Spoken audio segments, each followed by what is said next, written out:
Our story begins in the heat of August in the countryside of eastern Pennsylvania, hundreds of miles from Howling Ridge. A very special young girl is saying goodbye to one of her beloved donkeys. But goodbyes like this are not unusual at a horse rescue like the one her mother runs. Every goodbye means another wonderful equine has found a safe new home. There are many things she had planned to do for this new donkey, but there had been no time, so she put together a bag of things her new owners would need.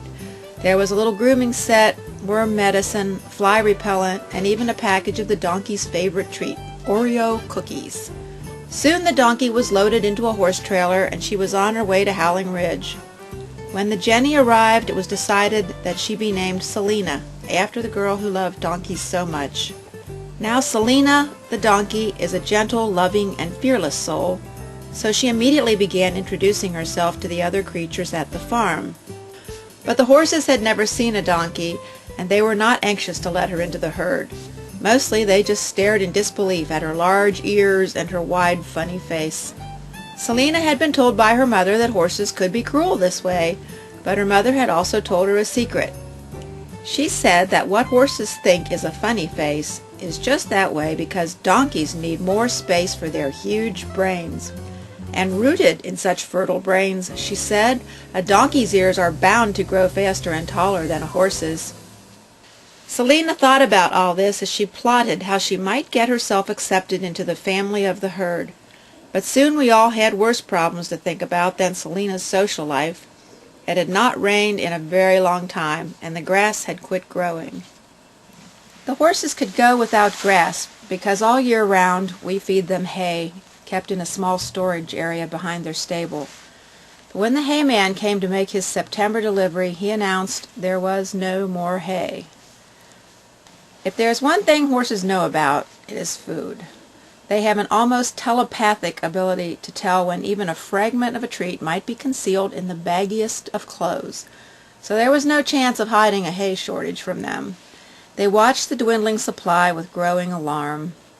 There was still affordable hay for sale in the Midwest and the Northeast, but only if a person would buy a whole truckload, and there was no place at Howling Ridge to store that much hay. That was when John heard the voice for the first time.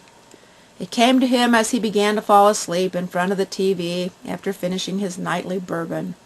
The voice said, "If you build it, hay will come." A cold sweat came over John when he realized what had to be done. He would have to build a hay barn.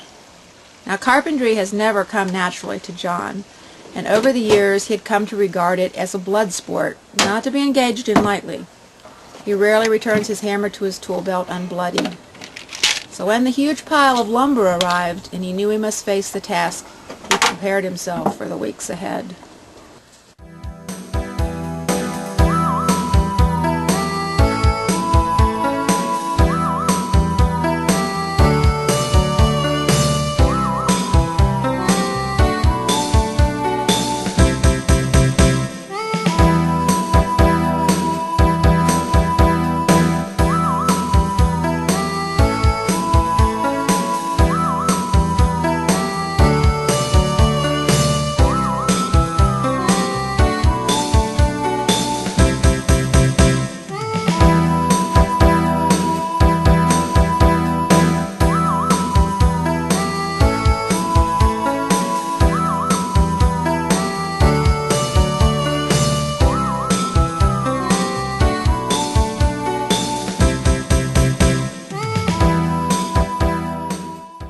Soon the sounds of construction began to reverberate through the mountains.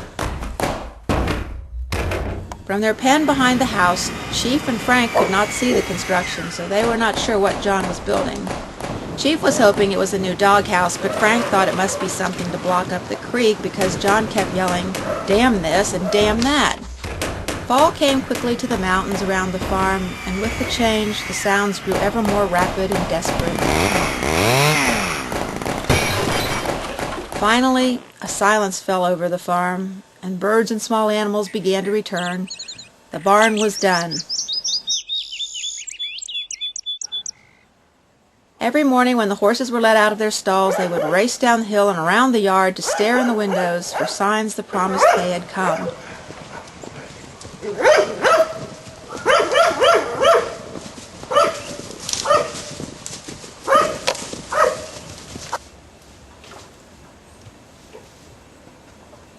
But morning after morning there was no hay. Then one morning Anisra was the first to arrive, and she could hardly believe her eyes. There was hay stacked above the windows. How had it gotten there, they wondered, since they had all been at the barn, warm in their stalls. Only Selina knew. So when John threw some of the new hay out onto the hillside, the horses had an idea. They would invite Selina down to join them so they could bring up the question as they ate. It was then that Selina knew her time had come. She remembered everything she had learned by standing behind the barn and listening to NPR's All Things Considered on the barn radio. And so Selina began her tale. She explained that because of global warming, old St. Hick had gone out one morning to find a beautiful hay field where he had for so many years thrown hay on the snow for his horses. As she continued her tale, Selina could tell from the expressions of the horses that her mom had been right. They were absorbing every word, and horses do have excellent memories. But even Selina did not guess that a song would soon be composed to record her deeds, and that she would soon be a legend.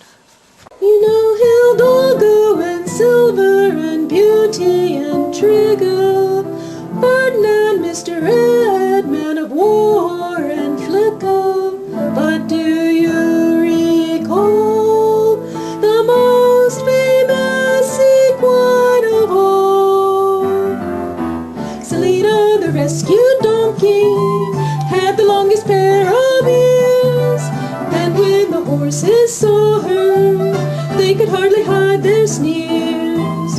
All of the horses shunned her, couldn't stand to hear her bray. They wouldn't let poor Selina come up to the barn for hay. Then a dry spell hit the south, by Christmas hay was gone. Santa tried to bring some hay, but he couldn't find his way. Selina heard Santa coming, through the fog he heard her bray. She guided jolly old Santa right up to the barn that day.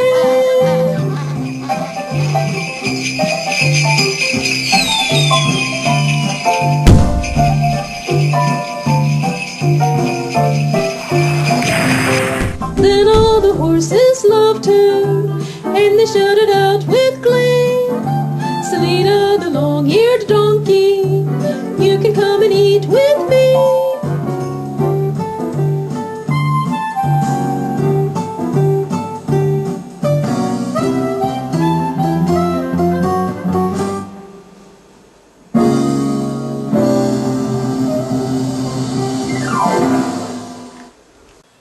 That night the horses called to Selina to come to the barn and join them, but she was nowhere to be seen. It seems that Selina had other plans for dinner.